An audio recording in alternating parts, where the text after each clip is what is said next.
Bonjour à tous, aujourd'hui une vidéo un petit peu spéciale Noël. Hier, j'ai voulu regarder un film avec mon copain et on avait fait une liste de films de Noël ou des films qui nous faisaient penser à Noël ou qu'on regardait quand on était petits. Pour le certains, nous sommes des enfants de la génération 90. Donc là, je vous ai mis juste 3 exemples, sachant que les 2 premiers, donc celui-ci et celui-là, pour l'instant, j'ai pas prévu, de les regarder, mais ce sont des films qu'on regardait quand on était plus jeune. C'est-à-dire que ça parle pas forcément de Noël, il n'y a pas de Père Noël dans l'histoire, mais simplement c'est du fantastique, c'est de l'imaginaire, de la mythologie. On aime bien rêver un petit peu à Noël et du coup tout compte, voilà, fantastique et bon à prendre. En tout cas, quand j'étais petite, c'était comme ça. Je passais, mes vacances de Noël à regarder des films fantastiques. Donc voici la petite liste hier qu'on s'est faite, vraiment à l'arrache avec mon copain hier. Ça, c'est ce qu'on aimerait regarder, mais on ne savait pas par où commencer. Et puis les autres, c'est soit, comme je vous disais, ça parle pas vraiment de Noël, comme Willow, par exemple. Ou Commando même, alors oui, Commando avec Arnold Schwarzenegger. Ne me demandez pas ce que ça fait là, mais voilà, c'est un film très divertissant avec de la testostérone et du coup, moi, j'aime beaucoup. Voilà, tant que ça divertit, pour moi, ça peut le faire. Et puis à droite, on a mis, ce qu'on avait déjà vu, en fait, les semaines précédentes. Donc Le Père Noël est une ordure, c'est fait. Gremlins, les 2, c'est fait. Et donc hier, je me suis dit: «Eh ben, pourquoi pas utiliser le tarot pour nous aider à choisir notre film de Noël».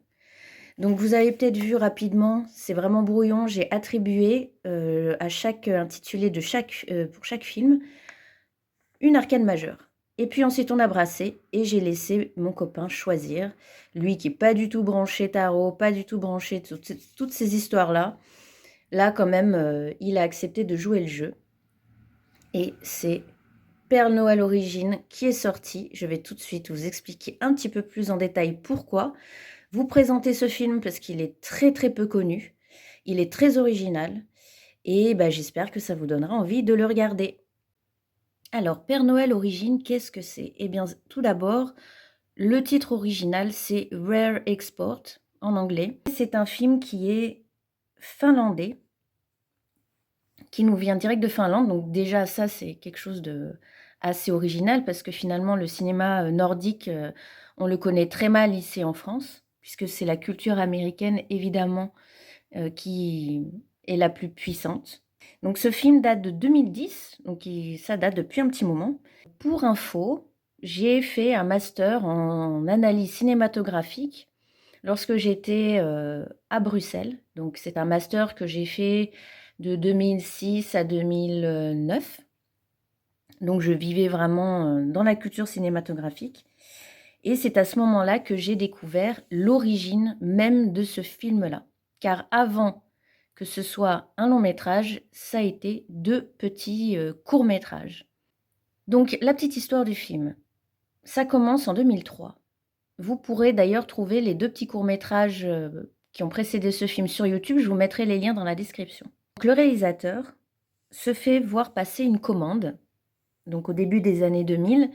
À la base, il est réalisateur, dans la publicité. Il fait des petits spots publicitaires et on lui commande une publicité pour Noël et il réalise un petit court-métrage qui va, faire un tabac, qui va avoir un succès ouf. On va commencer à en parler, mais vraiment de partout, dans les festivals, surtout.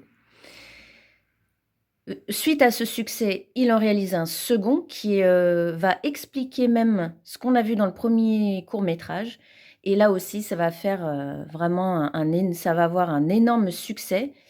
Pareil, ça va à nouveau circuler dans les festivals et si j'ai bien compris, si j'ai bien compris, il va gagner des prix et ces prix, vont aider au financement de la réalisation de Père Noël Origines Rare Export Inc. Et donc ce film va sortir en 2010.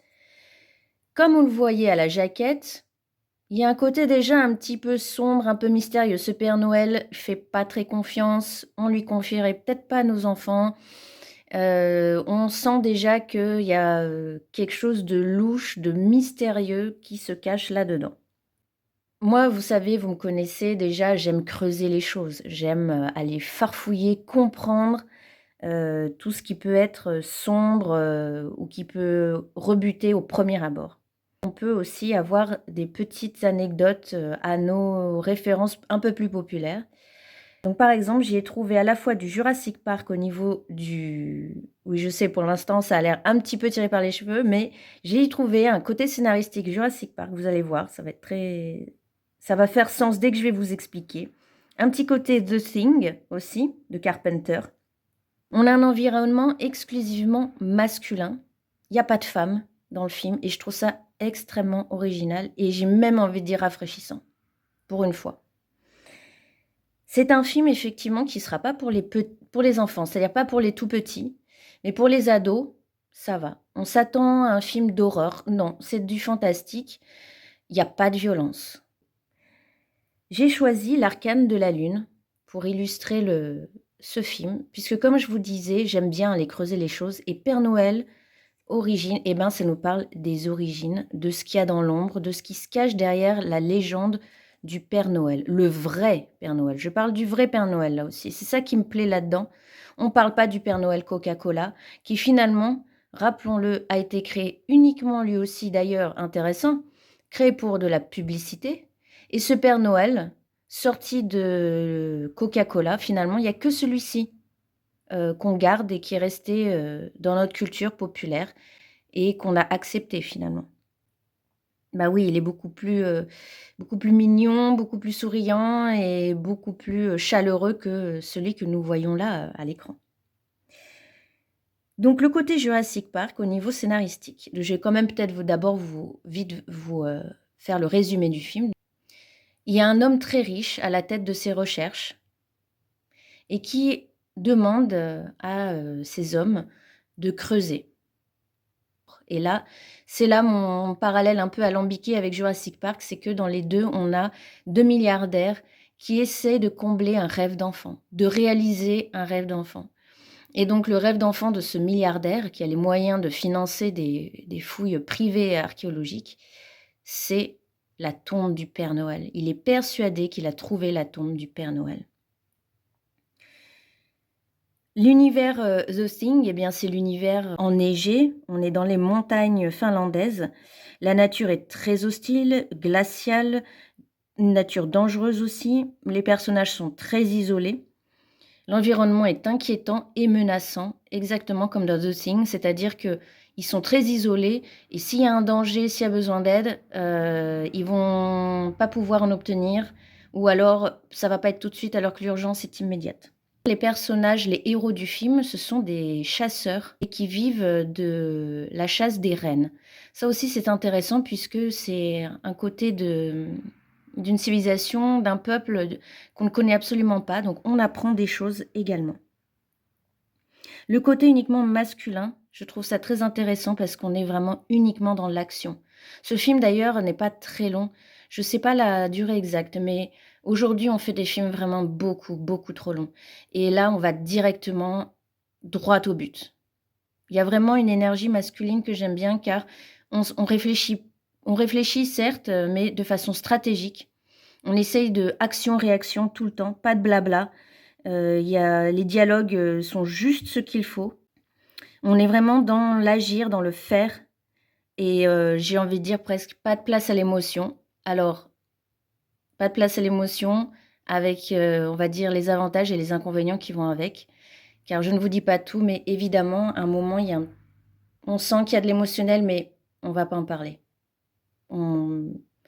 C'est pas le milieu, c'est pas le lieu pour parler des émotions, du passé, et cetera. Mais voilà, le côté vraiment purement masculin, je trouve ça très, très intéressant. Donc on s'éloigne vraiment du Père Noël Coca-Cola et moi, ça me plaît énormément. Il faut aimer l'humour noir. Il y a des situations très what the fuck.